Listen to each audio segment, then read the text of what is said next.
नमस्कार, स्वागत है आप सभी का डीडी न्यूज़ के इस खास बुलेटिन एक्सप्रेस 100 में, जहां हम आपके लिए लेकर आते हैं राजनीति, मनोरंजन, देश, दुनिया, खेल और व्यापार जगत की सभी बड़ी खबरों को एक्सप्रेस यानी फटाफट अंदाज में। मैं हूं चंद्रशेखर जोशी।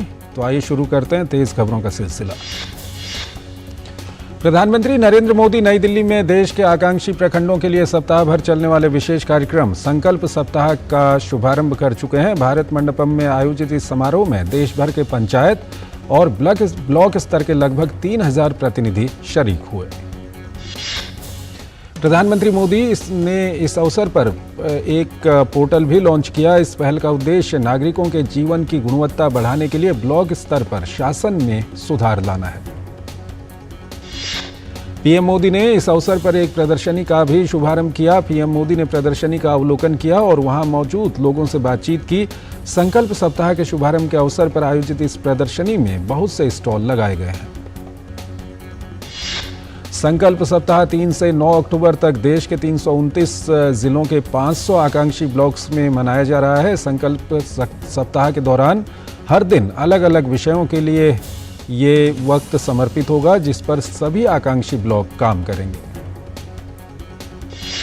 पीएम मोदी ने कार्यक्रम के दौरान ब्लॉक स्तर पर काम कर रहे लोगों से भी संवाद किया। इन सभी ने पीएम मोदी के साथ अपने अनुभव साझा किए। पीएम मोदी ने अपने संबोधन में कहा कि जिस जगह G20 शिखर सम्मेलन के लिए दुनिया को दिशा देने वाले नेता एकत्र हुए थे, उसी स्थान पर 1 महीने के अंदर ये आयोजन सरकार के दृष्टिकोण को दिखाता है। पीएम मोदी ने कहा कि उनके लिए ये कार्यक्रम भी G20 सम्मेलन से कम नहीं है। आकांक्षी जिला कार्यक्रम का जिक्र करते हुए पीएम मोदी ने कहा कि उस अभियान की सफलता ही आकांक्षी ब्लॉक कार्यक्रम का आधार बनी है। पीएम ने विश्वास जताया कि यह अभियान भी पूरी तरह कामयाब होगा। पीएम मोदी ने कहा कि हम उस मॉडल को लेकर नहीं चलते जिसमें बड़े शहर तो विकसित हों लेकिन गांव पीछे रह जाएं। पीएम ने कहा कि सरकार का लक्ष्य सभी देशवासियों के जीवन में सकारात्मक बदलाव लाना है। प्रधानमंत्री मोदी ने कहा कि समस्याओं के समाधान में जनभागीदारी का सामर्थ्य बहुत बड़ा होता है। पीएम ने कहा कि उन्होंने जमीनी स्तर पर बदलाव में सहयोग करने का रास्ता चुना है। पीएम मोदी ने सरकार ही सब कर लेगी की सोच से बाहर आने पर जोर देते हुए कहा कि समाज की शक्ति सबसे बड़ी शक्ति होती है। पीएम ने अपने अनुभव का हवाला देते हुए कहा कि सिर्फ बजट से ही बदलाव नहीं आता।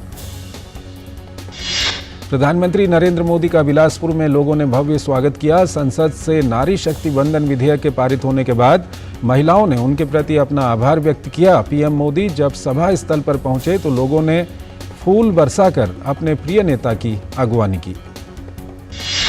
प्रधानमंत्री नरेंद्र मोदी छत्तीसगढ़ के बिलासपुर में भारतीय जनता पार्टी की आयोजित परिवर्तन यात्रा के समापन समारोह में शामिल हुए। इस अवसर पर प्रधानमंत्री ने एक जनसभा को भी संबोधित किया। छत्तीसगढ़ के बिलासपुर में परिवर्तन महासंकल्प रैली को संबोधित करते हुए पीएम मोदी ने कहा कि छत्तीसगढ़ में परिवर्तन तय हो गया है। पीएम ने कहा कि जो उत्साह दिख रहा है वो परिवर्तन का उद्घोष है। पीएम मोदी ने कहा कि पिछले 5 साल में केंद्र से छत्तीसगढ़ को हजारों करोड़ रुपए मिले हैं। ये बात खुद कांग्रेस सरकार के उप मुख्यमंत्री ने कही है। पीएम ने कहा कि कांग्रेस ने इस बयान के बाद उप मुख्यमंत्री को ही निशाना बनाना शुरू कर दिया। पीएम मोदी ने कहा कि कोरोना महामारी में गरीब के इस बेटे ने तय किया कि हर गरीब भाई बहन को मुफ्त राशन दूंगा, इसलिए मोदी ने अन्न का भंडार खोल दिया जो आज भी दिया जा रहा है। प्रधानमंत्री मोदी ने कहा कि छत्तीसगढ़ में भाजपा सरकार बनने के बाद मंत्रिमंडल की बैठक में पहला फैसला सभी गरीबों को पक्के मकान देने का किया जाएगा। आरजेडी के वरिष्ठ नेता अब्दुल बारी सिद्दीकी ने कहा है कि महिला आरक्षण बिल का लाभ लिपस्टिक लगाने और बॉब कट रखने वाली महिलाओं को ही मिलेगा। आरजेडी नेता के इस बयान पर राजनीतिक बवाल मच गया है। भाजपा समेत दूसरे दलों ने भी आरजेडी नेता की इस विवादित टिप्पणी पर जोरदार पलटवार किया है। भाजपा प्रवक्ता शहजाद पूनावाला ने कहा कि ये सिर्फ राजद का बयान और सोच नहीं है, बल्कि ये पूरे इंडी गठबंधन की विचार प्रक्रिया है। झामुमो सांसद महुआ माझी ने भी अब्दुल बारी सिद्दीकी के बयान पर करारा प्रहार किया है। उन्होंने कहा कि उनके परिवार की औरतें भी लिपस्टिक लगाती होंगी। उन्हें ऐसे बयान देने से बचना चाहिए जिनसे महिलाएं आहत हों। विपक्षी गठबंधन इंडी के दूसरे सहयोगी दलों ने भी अब्दुल बारी सिद्दीकी के बयान को लेकर उन पर निशाना साधा है। ये पहली बार नहीं है जब आरजेडी के नेताओं ने समाज को बांटने वाला बयान दिया हो। केंद्रीय गृह मंत्री अमित शाह ने अहमदाबाद में कई तालाबों के नवीनीकरण कार्यों का शिलान्यास किया। वहीं गांधीनगर में 1651 करोड़ रुपए की लागत के विभिन्न विकास कार्यों का लोकार्पण और शिलान्यास किया। केंद्रीय गृह एवं सहकारिता मंत्री ने अपने संबोधन में कहा कि गांधीनगर लोकसभा क्षेत्र में कोई ऐसा वार्ड नहीं है जहां विकास कार्यों का लोकार्पण और शिलान्यास न हुआ हो। केंद्रीय गृह मंत्री अमित शाह ने गांधीनगर में national institute of pharmaceutical and research के नए भवन का भी उद्घाटन किया। उन्होंने कहा कि आने वाले समय में ये संस्थान रिसर्च के क्षेत्र में अच्छा काम कर पाएंगे। अमित शाह ने कहा कि प्रधानमंत्री नरेंद्र मोदी ने पिछले 3 महीने में दुनिया भर में भारत का मान बढ़ाया है। प्रधानमंत्री मोदी जी ने नई संसद, चंद्रयान, G20 और नारी शक्ति वंदन अधिनियम जैसे बहुत ही महत्वपूर्ण 4 काम केवल 3 महीने के अंदर किए हैं। शिक्षा मंत्री धर्मेंद्र प्रधान ने राजधानी नई दिल्ली में भारतीय भाषा उत्सव और तकनीकी और भारतीय भाषा सम्मेलन का शुभारंभ किया। 2 दिवसीय सम्मेलन का उद्देश्य शिक्षा के क्षेत्र में भारतीय भाषाओं को तकनीकी रूप से समृद्ध भविष्य की दिशा तय करना है। इस सम्मेलन में भारतीय भाषा को बढ़ावा देने में प्रौद्योगिकी पर विशेष ध्यान देने के साथ 3 महत्वपूर्ण सत्र होंगे। शिक्षा मंत्री धर्मेंद्र प्रधान ने कहा कि भारतीय भाषा के दायित्व में गृह विभाग का अहम योगदान है। संकल्प फाउंडेशन और पूर्व सिविल सेवा अधिकारी मंच ने नई दिल्ली में व्याख्यानमाला 2023 का आयोजन किया। उपराष्ट्रपति जगदीप धनखड़ ने कार्यक्रम की विधिवत शुरुआत की और वरिष्ठ समाजसेवी माधव विनायक को ऋषि सम्मान प्रदान किया। उपराष्ट्रपति ने इस अवसर पर युवाओं से संवाद करते हुए कहा कि तेजी से विश्व शक्ति बनते नए भारत में युवाओं के लिए अपार संभावनाएं मौजूद हैं। युवाओं को अपने विचारों को वास्तविकता में बदलने का संपूर्ण प्रयास करना चाहिए। केंद्रीय मंत्री ज्योतिरादित्य सिंधिया ने ग्वालियर में कांग्रेस नेताओं के बयान पर पलटवार करते हुए कहा कि सियासत में कभी कोई पीछे नहीं जाता। सियासत में सदैव कहा जाता है कि फ्रंट फुट पर ही बैटिंग होनी चाहिए। देशवासियों को 1 अक्टूबर को राष्ट्रव्यापी स्वच्छता अभियान में शामिल होने के लिए प्रेरित करने के लिए सरकार ने एक कैंपेन वीडियो भी जारी किया है। देश के कोने कोने में स्वच्छता का संदेश देने के लिए विभिन्न आयोजन किए जा रहे हैं। अमेरिका के वाशिंगटन डीसी में एक कार्यक्रम के दौरान विदेश मंत्री एस जयशंकर ने बताया कि अमेरिकी समकक्ष के साथ हुई मुलाकात के दौरान कनाडा विवाद पर चर्चा हुई। जयशंकर ने कहा कि कनाडा में भारतीय राजनयिक असुरक्षित हैं और उन्हें लगातार परेशान किया जा रहा है। मध्य प्रदेश की राजधानी भोपाल में भारतीय वायुसेना ने अपना शक्ति प्रदर्शन किया। सेना के पायलटों ने लड़ाकू विमानों के साथ अपना शौर्य और साहस दिखाया। भारतीय वायुसेना की 91वीं वर्षगांठ के उपलक्ष्य में फ्लाई फास्ट किया गया था। मुख्यमंत्री शिवराज सिंह चौहान कार्यक्रम में विशिष्ट अतिथि के तौर पर मौजूद रहे। कार्यक्रम की शुरुआत स्काई डाइवर्स ने आसमान में तिरंगा बनाकर की। एयर शो में चिनूक हेलीकॉप्टर ने भी हिस्सा लिया, जो लोगों के लिए खास आकर्षण था। इस एयर शो के जरिए वायुसेना ने अपनी युद्धक क्षमता का जोरदार परिचय दिया है। गोवा के मुख्यमंत्री प्रमोद सावंत ने जनता दरबार में कहा, पीएम मोदी के प्रधानमंत्री बनने के बाद आयुर्वेद की कीमत बढ़ी। उन्होंने कहा कि पीएम मोदी ने आयुष चिकित्सकों को न केवल राष्ट्रीय बल्कि अंतर्राष्ट्रीय स्तर पर भी मान्यता दिलाई है। उत्तराखंड के मुख्यमंत्री पुष्कर सिंह धामी लंदन दौरे के बाद देहरादून पहुंचे, जहां भाजपा नेता और कार्यकर्ताओं ने उनका गर्मजोशी से स्वागत किया। उत्तराखंड के मुख्यमंत्री पुष्कर सिंह धामी विदेश से वापस आने के बाद उन्होंने कहा कि लंदन में 12,500 करोड़ के निवेश के जो करार हुए हैं वो हमारे लिए बहुत उत्साहजनक हैं। इससे रोजगार सृजन होगा और हमारे नौजवानों को अपने घर में ही रोजगार मिलेंगे। जम्मू कश्मीर के कुपवाड़ा जिले में नियंत्रण रेखा के पास घुसपैठ की कोशिश को नाकाम करते हुए सुरक्षा बलों ने 2 आतंकवादियों को मार गिराया। ये जानकारी पुलिस ने दी। हिमाचल प्रदेश के लाहौल स्पीति के लोसर गांव में ताज़ा बर्फबारी हुई। ताज़ा बर्फबारी के बाद दारचा से बारालाचा के बीच सड़क पर फिसलन बढ़ गई है। इससे सड़क पर गाड़ी चलाना जोखिम भरा हो गया है। अमृतसर में किसान मजदूर संघर्ष समिति द्वारा न्यूनतम समर्थन मूल्य कानून और लंबे समय से लंबित कई उपायों को लागू करने के लिए किसानों ने तीसरे दिन भी विरोध प्रदर्शन किया। राजस्थान के मुख्यमंत्री अशोक गहलोत ने झुंझुनू में कहा कि हमने सिर्फ गरीबों के लिए नहीं बल्कि सभी के लिए 100 यूनिट बिजली मुफ्त की है। उन्होंने कहा कि राजस्थान की चर्चा हर राज्य में हो रही है। त्रिपुरा में टिपरा मोथा पार्टी समर्थकों ने ग्रेटर टिपरालैंड की मांग को लेकर विरोध प्रदर्शन किया। मणिपुर में 2 छात्रों की हत्या पर जारी हंगामे के बीच मुख्यमंत्री एन बीरेन सिंह ने कहा कि दोषियों को जरूर पकड़ा जाएगा। वहीं 2 युवकों की हत्या के मामले में सीबीआई की टीम जल्द ही घटनास्थल पर जाएगी और वहां फिर से क्राइम सीन रिक्रिएट किया जाएगा। हालात को देखते हुए मणिपुर में सरकार ने 1 अक्टूबर तक राज्य में मोबाइल इंटरनेट को बर्खास्त कर दिया है। स्कूलों को भी बंद कर दिया गया है और इम्फाल घाटी के सभी जिलों में कर्फ्यू लगा दिया गया है। मुख्यमंत्री एन बीरेन सिंह ने कहा जल्द ही सब कुछ ठीक हो जाएगा।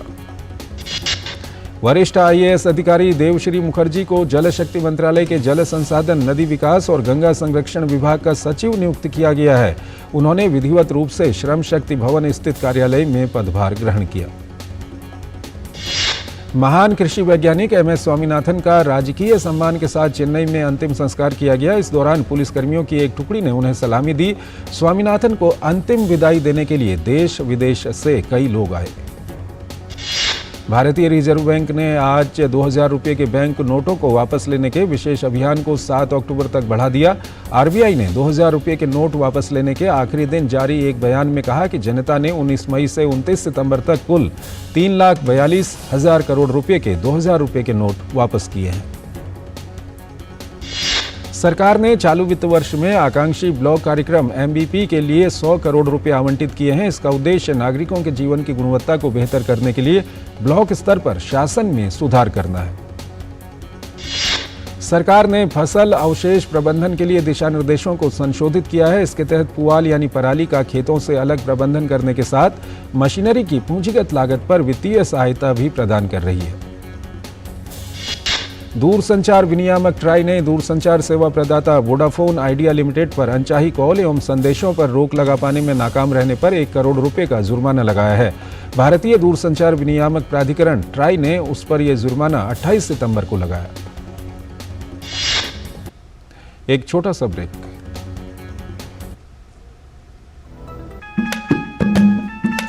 वाह भैया, तारी तो घनी धाकड़ पहचान से।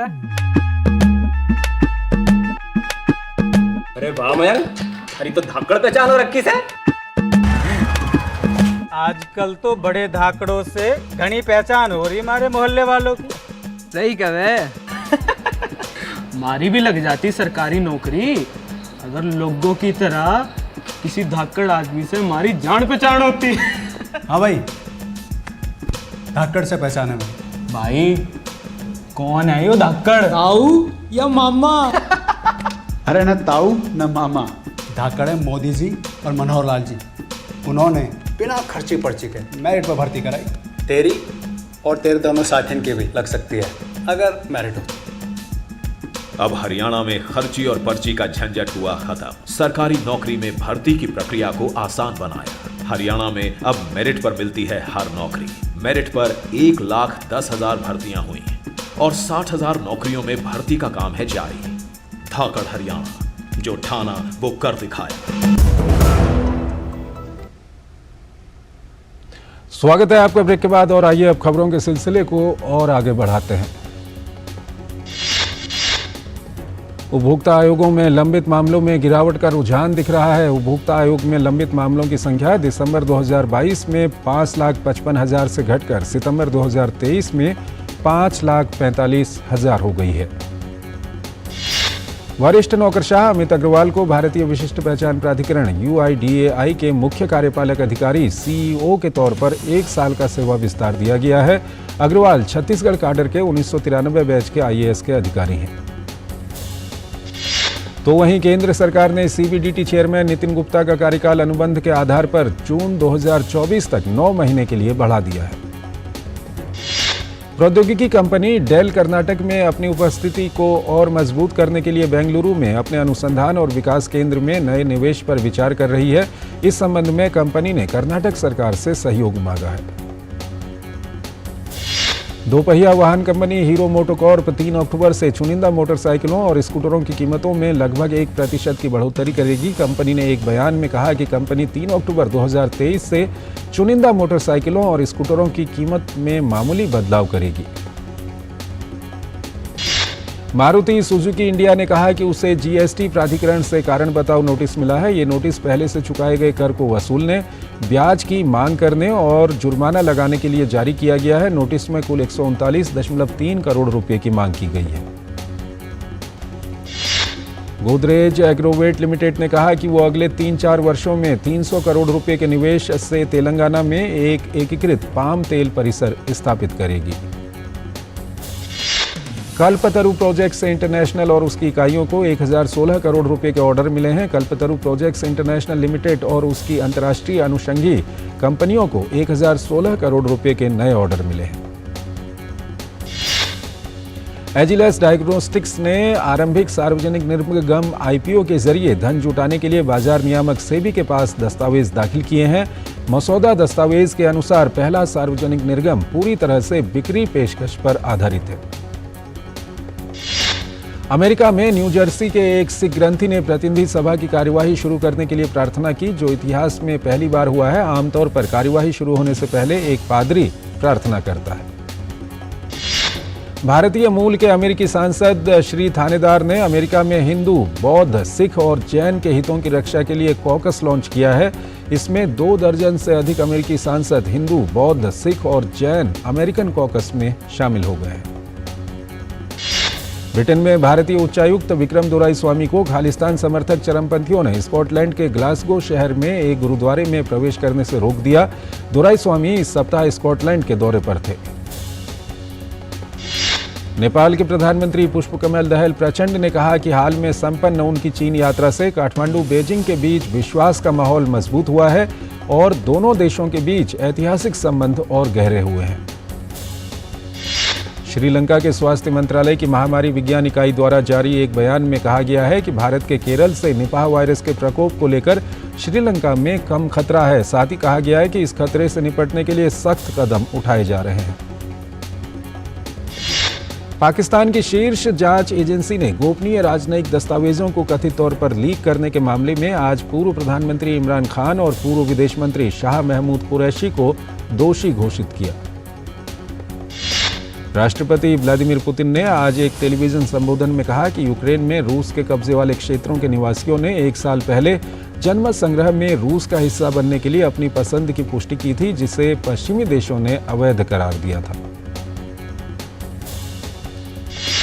आंध्र प्रदेश के 10 छात्रों के एक समूह ने शैक्षिक दौरे पर संयुक्त राष्ट्र के अधिकारियों सहित अमेरिका एवं वैश्विक संस्थानों के संकाय सदस्यों और अधिकारियों से मुलाकात की और अपने इस अनुभव को यादगार, समृद्ध और प्रेरणादायक बताया।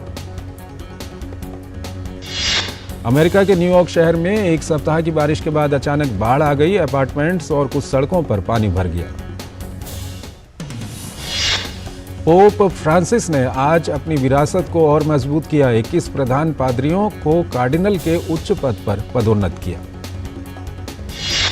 ब्राजील में सूखे की स्थिति गंभीर हो गई है। कई नदियां सूख गई हैं। पूरे क्षेत्र की नदियों में सूखे के कारण अमेजोनस राज्य की 62 नगर पालिकाओं में से 16 में आपातकाल की स्थिति घोषित की गई है और अन्य 39 अलर्ट पर हैं। अमेरिका में घुसने का प्रयास करते समय बाजा कैलिफोर्निया में एक सशस्त्र हमले के दौरान 2 मैक्सिकन प्रवासियों की मौत हो गई और 3 अन्य घायल हो गए। अमेरिका के राष्ट्रपति जो बाइडेन ने 4 साल के कार्यकाल के बाद शीर्ष अमेरिकी जनरल मार्क मिले को विदाई दी और मिले को उनकी सेवा के लिए धन्यवाद दिया। एशियाई खेलों में भारत ने स्क्वॉश में स्वर्ण पदक जीतने में सफलता पाई। स्क्वॉश में स्वर्ण पदक पुरुष टीम इवेंट में आया। रोमांचक फाइनल में भारत ने पाकिस्तान को 2-1 से हराने में सफलता पाई।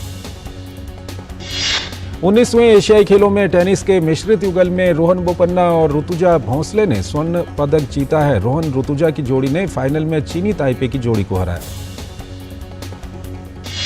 पुरुषों के 10,000 मीटर रेस में भारत के कार्तिक कुमार और गुलवीर सिंह ने इतिहास रच दिया है। कार्तिक ने 28 मिनट 15.38 की टाइमिंग के साथ रजत पदक और गुलवीर ने 28 मिनट 17.21 सेकंड की टाइमिंग के साथ कांस्य पदक जीता। भारत ने निशानेबाजी में रजत पदक जीतने में सफलता पाई। 10 metre air pistol mix team में भारत के सरबजोत सिंह और दिव्या की जोड़ी ने रजत पर निशाना लगाया। रोमांचक फाइनल में भारतीय जोड़ी को चीन की जोड़ी से शिकस्त मिली। मुक्केबाजी में भारत की प्रीति ने सेमीफाइनल में स्थान बनाकर पदक पक्का कर दिया है। प्रीति ने 54 किलोग्राम भार वर्ग के क्वार्टर फाइनल में कजाकिस्तान की मुक्केबाज झायना शेकरबेकोवा को 4-1 से हराने में सफलता पाई। भारतीय मुक्केबाज लवलीना ने भी सेमीफाइनल में स्थान बनाकर पदक पक्का कर लिया है। आज खेले गए 75 किलो भार वर्ग क्वार्टर फाइनल में लवलीना ने दक्षिण कोरिया की एस सियोंग को 5-0 से मात दी। भारतीय मुक्केबाज नरेंद्र ने पुरुषों के 92 किलोग्राम वर्ग के सेमीफाइनल में प्रवेश कर लिया है। इसके साथ ही उन्होंने भारत के लिए पदक पक्का कर लिया है। लॉन्ग जंप में भारत के शीर्ष एथलीट मुरली श्रीशंकर ने फाइनल में स्थान बना लिया है। मुरली ने अपने पहले प्रयास में 7.97 मीटर की छलांग लगाई। फाइनल के लिए क्वालिफिकेशन मार्क 7.90 मीटर का था। महिलाओं की 100 मीटर बाधा दौड़ में भारत की ज्योति यार्राजी ने भी फाइनल में जगह बना ली है। वो क्वालिफिकेशन में दूसरे नंबर पर रहीं। उन्होंने 13.03 सेकंड का समय निकाला। फाइनल रविवार को खेला जाएगा। एशियाई खेलों में भारतीय हॉकी टीम ने शनिवार को खेले गए मुकाबले में पाकिस्तान हॉकी टीम को 10-2 से हरा दिया है। भारत की ये टूर्नामेंट में लगातार चौथी जीत है। इस जीत के साथ ही भारत ने सेमीफाइनल में प्रवेश भी कर लिया है। भारत की पाकिस्तान के खिलाफ ये हॉकी के इतिहास में सर्वाधिक गोल अंतर से जीत का रिकॉर्ड है। टेबल टेनिस में भारत की सुतीर्था और हेकिया ने शानदार प्रदर्शन किया है। भारतीय जोड़ी ने क्वार्टर फाइनल में दुनिया की नंबर 2 जोड़ी मैंग और ईडी को हराया और अंतिम 4 में प्रवेश कर लिया है। स्क्वैश में भारत की ऐतिहासिक जीत के बाद भारतीय टीम के खिलाड़ी अभय सिंह ने कहा कि ये मेरे लिए एक अद्भुत पल है। अपनी खुशी को बयान करने के लिए मेरे पास शब्द नहीं, ये एक रोमांचक फाइनल था। स्क्वैश टीम के अन्य खिलाड़ी महेश मनगांवकर ने कहा कि चूंकि हम पाकिस्तान से पूल मैच हार गए थे तो इस फाइनल मुकाबले से पहले हम पर दबाव था, लेकिन हमने ठान ली थी कि हम फाइनल जीतकर अपना बदला पूरा करेंगे। भारतीय स्क्वैश टीम के कप्तान सौरभ घोषाल ने कहा कि एशियन गेम्स में गोल्ड मेडल जीतना अपने आप में बड़ी बात है। ये जीत हमेशा याद रहेगी। तमिल स्टार विशाल मुंबई सेंसर बोर्ड पर गंभीर आरोप लगाए हैं। उनका कहना है कि उनकी फिल्म मार्क एंटनी के हिंदी संस्करण के रिलीज के लिए उन्हें घूस देनी पड़ी है। सूचना और प्रसारण मंत्रालय ने अभिनेता विशाल द्वारा सीबीएफसी के मुंबई कार्यालय पर लगाए गए आरोपों की तत्काल जांच का आदेश दिया है। अभिनेता प्रभास की फिल्म सालार की रिलीज डेट 22 दिसंबर को फिक्स कर दी गई है। वहीं शाहरुख खान की फिल्म डंकी भी इसी समय रिलीज होगी। इससे दोनों फिल्मों में टक्कर अब तय मानी जा रही है। अभिनेता शाहरुख खान की फिल्म जवान का धमाल जारी है। फिल्म ने देश भर में अब तक 550 करोड़ रुपए से ज्यादा की कमाई कर ली है। आगामी फिल्म प्यारी तारावाली का दूसरा गाना रिलीज हो गया है। फिल्म 27 अक्टूबर को रिलीज होगी। फिल्म फुकरे 3 की बॉक्स ऑफिस पर अच्छी शुरुआत हुई है। फिल्म ने 2 दिनों में कमाए लगभग 17 करोड़ रुपए। महानायक अमिताभ बच्चन, टाइगर श्रॉफ और कीर्ति सेनन अभिनीत फिल्म गणपत का टीजर रिलीज हो गया है। फिल्म 20 अक्टूबर को दशहरे के अवसर पर रिलीज होगी। आगामी फिल्म रक्तबीज का ट्रेलर रिलीज हो गया है। फिल्म 19 अक्टूबर को रिलीज होगी। शिवाशीष सरकार प्रोड्यूसर्स गिल्ड ऑफ इंडिया के दोबारा अध्यक्ष चुने गए हैं। एक आधिकारिक बयान में ये जानकारी दी गई है। आगामी कॉमेडी फिल्म खिचड़ी 2 का टीजर रिलीज हो गया है। फिल्म 17 नवंबर को रिलीज होगी। अभिनेता थालापति विजय की आगामी फिल्म लियो एडवांस बुकिंग में धमाल मचा रही है। फिल्म 19 अक्टूबर को रिलीज होगी। अभिनेता हितेन तेजवानी की फिल्म नॉट गिल्टी की घोषणा हो गई है। फिल्म से जुड़ा टीजर पोस्टर जारी किया गया है। इस फिल्म में ब्रजेंद्र काला और संदीप यादव भी प्रमुख भूमिका में होंगे। फिल्म निर्माता ई ब्रायन डोवेंस और माइंडरॉयट एंटरटेनमेंट द्वारा ओशन गेट पनडुब्बी हादसे पर आधारित एक फीचर फिल्म का निर्माण किया जाएगा। फिल्म की पटकथा जस्टिन मैकग्रेगर और जोनाथन केसी द्वारा लिखी जाएगी। तो इस बुलेटिन में फिलहाल इतना ही। आप बने रहिए डीडी न्यूज़ के साथ। नमस्कार।